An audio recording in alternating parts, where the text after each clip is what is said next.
Okay, good evening, everybody. My name is Gavin, and I'm a concierge. Today, I'm coming here because I have 6 doubts, which I believe if I get the right answer, I'm ready to convert and accept to Islam.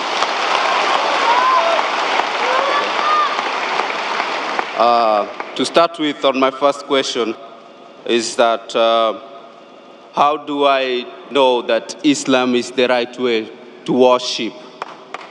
And I will follow that question with the second question, which goes like, how do I know that the message I'm conveying is going to God?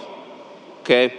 And my third question, since Dr. Zakir, I've been listening to you before, you have said before and you have preached that there's no way you can go to heaven without strictly abiding to the commandments that were given to Moses.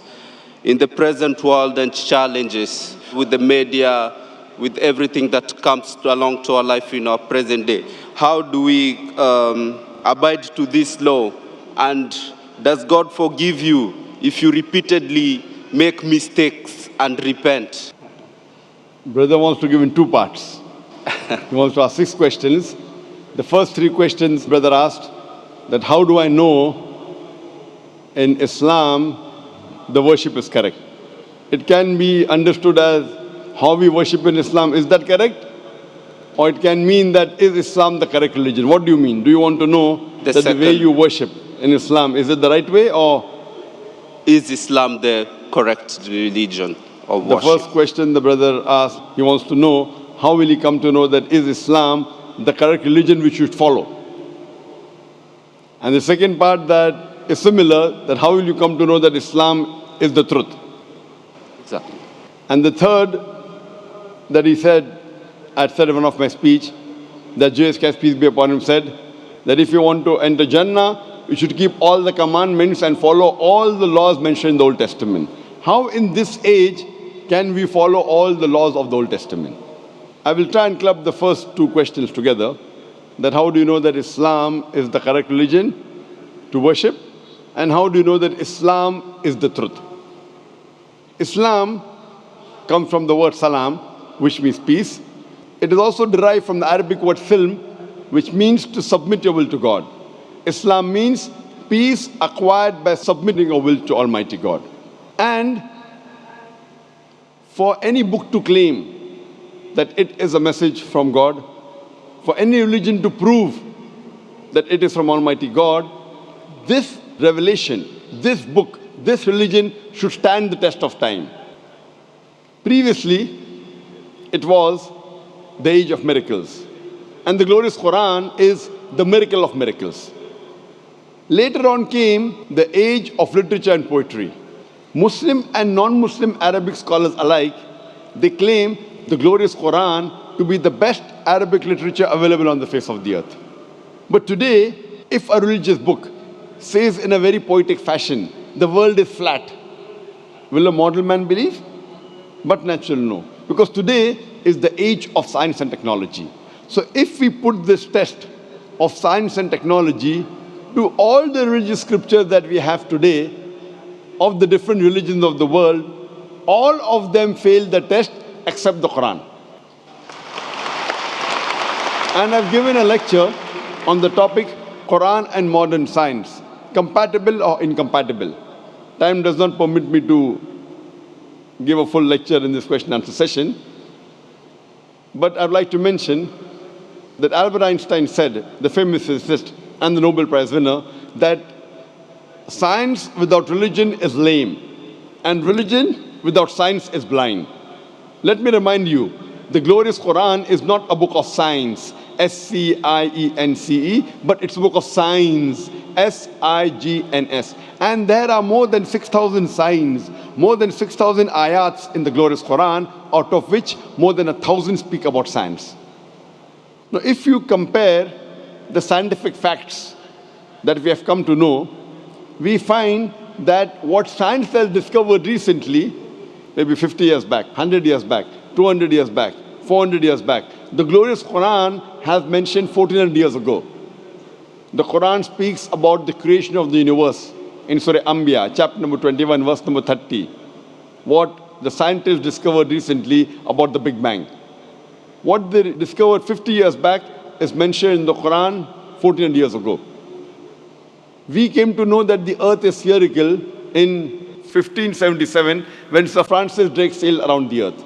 The Quran says in Surah Naziyat, chapter number 79, verse number 30, that we have made the earth egg-shaped, wal arda ba'da zalika dahaha, referring to the egg of an ostrich, and we know the egg of an ostrich is geospherical in shape.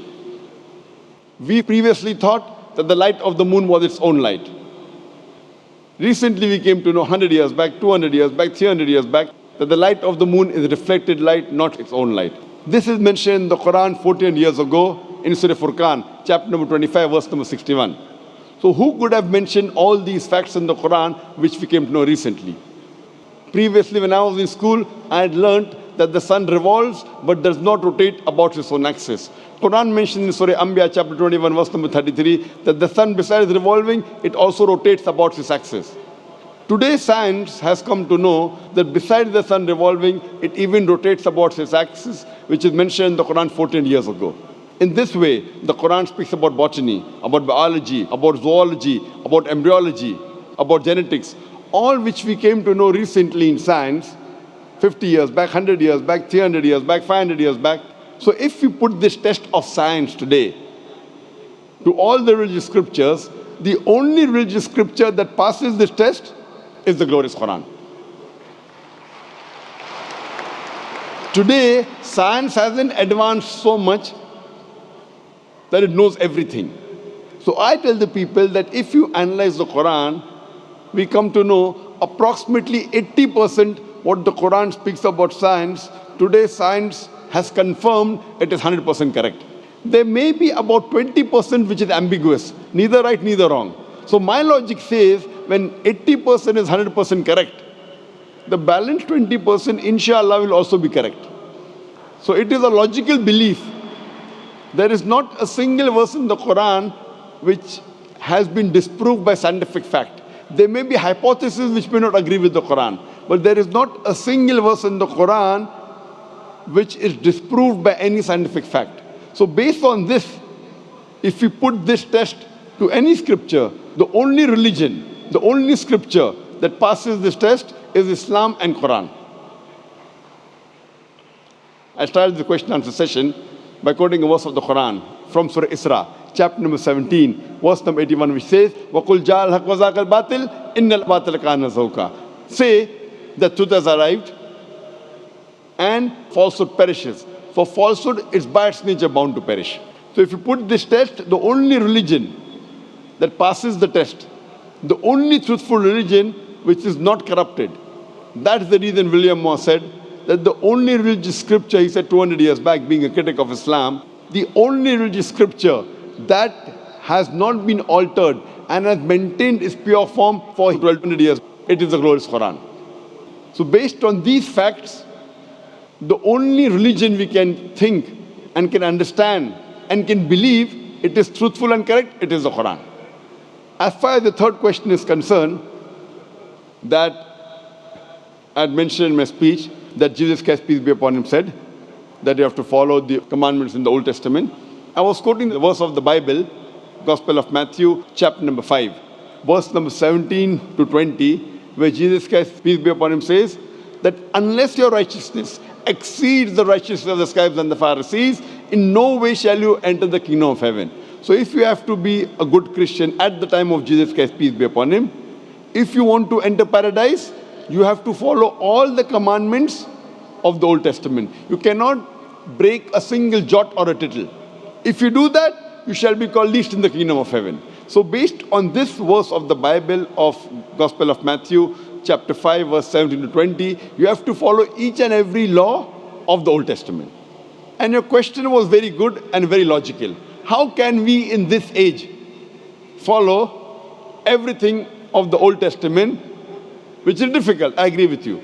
That's the reason Jesus Christ, peace be upon him, also said in the Gospel of John, chapter number 16, verse number 12 to 14. He said, I have many things to say unto you, but ye cannot bear them now. For he, when the Spirit of truth shall come, he shall guide you into all truth. He shall not speak of himself, all that he hears shall he speak. He shall glorify me. Your Prophet Jesus, peace be upon him, is prophesying the coming of the last and final messenger, last and final prophet, Prophet Muhammad, peace be upon him. That when he will come, he will guide you unto all truth. That means Jesus Christ, peace be upon him, knew that everything what is mentioned in the Bible cannot be followed later on, maybe a few centuries later. That's the reason he said that he, when the Spirit of truth shall come, he shall guide you unto all truth, talking about Prophet Muhammad, peace be upon him. So at that time, maybe it was possible to follow the rules and regulations mentioned in the Old Testament and the New Testament. But Jesus Christ, peace be upon him, said, in future, when the last and final messenger, Prophet Muhammad, peace be upon him, comes, you should follow him. So if you have to be a good Christian today, besides believing in one God, you should also believe in Prophet Muhammad, peace be upon him. Hope that answers the question, brother. You want to ask the question? The other question is, coming from a Christian background with a Christian family, how will I adapt or connect to my family if I convert to Islam and having two different faiths in the same compound? Brother asked the question that if I convert to Islam, how will I connect with my family having two different faiths? Brother, you know there's something like the Old Testament and something like the New Testament. Even though you are a Christian, you can follow the laws of the Old Testament after the New Testament has come. If there is something like the Old Testament and New Testament, there's also something like the Last Testament. The glorious Quran is the Last Testament of Almighty God. And in this glorious Quran, not a single prophet which is mentioned in the Bible has been derogated. In Islam, you have to believe in all the prophets that came earlier. And there are no less than 25 prophets which are mentioned in the Quran. And all of them, except for Prophet Muhammad and a couple of them, they are mentioned in the Bible. So, we have to respect all the prophets of Almighty God. And our beloved Prophet Muhammad said that Almighty God has sent 124,000 messengers on the face of the earth. So if you become a Muslim, you do not have to disrespect any of the prophets mentioned in the Bible. In fact, you will have to tell them, I am following 100% what Jesus Christ, peace be upon him, said. What the other Christians are doing, they may be following 80%, maybe 90%, maybe 50%. You should tell them that Gospel of John chapter number 16 verse number 12 to 14 says, I have many things to say unto you, but ye cannot bear them now. For he, when the Spirit of truth shall come, he shall guide you unto all truth. So I am following Jesus Christ, peace be upon him, much better than the other so-called Christians. So if you become a Muslim, you will be a better Christian than the Christians themselves. Hope that answers the question, brother. Yes. What's the fifth question? I just ran out of questions now. Fine, so all your questions answered. Yes, it has. Thank So you. now are you convinced about the religion of Islam? I'm convinced about the religion of Islam and I'm ready to accept Islam. Do you believe that there is one God? I'm sorry? Do you believe that there is one God? I believe there is one God. Do you believe Jesus Christ, peace be upon him, is God? I believe Jesus Christ was the messenger of God. MashaAllah. Do you believe that Prophet Muhammad, peace be upon him, is the last and final messenger? I believe Prophet Mohammed was the last and final MashaAllah. messenger. Brother, is anyone forcing you to accept Islam? I'm ready to accept. Is anyone forcing you to accept Islam? Nobody is forcing me. Are you It's my doing out of your decision I'm free making will? from myself. Out of Yes. your free will, out of your own conviction?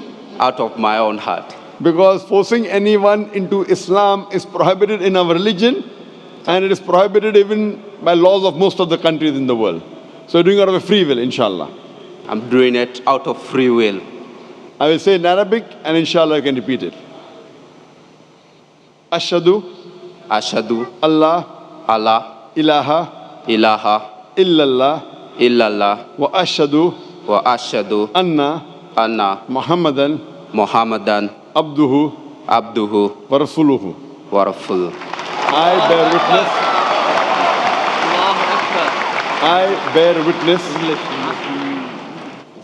I bear witness I bear witness that there is no God there is no God but Allah, but Allah, and and Muhammad Mohammed is is the messenger the messenger and servant of Allah. and servant of Allah. MashaAllah, you have become Muslim. And I pray to Allah subhanahu wa ta'ala that He guides you and He helps you to guide your family to come to the religion of peace. And I pray to Allah subhanahu wa ta'ala to give you the best in this world as well as in the next life.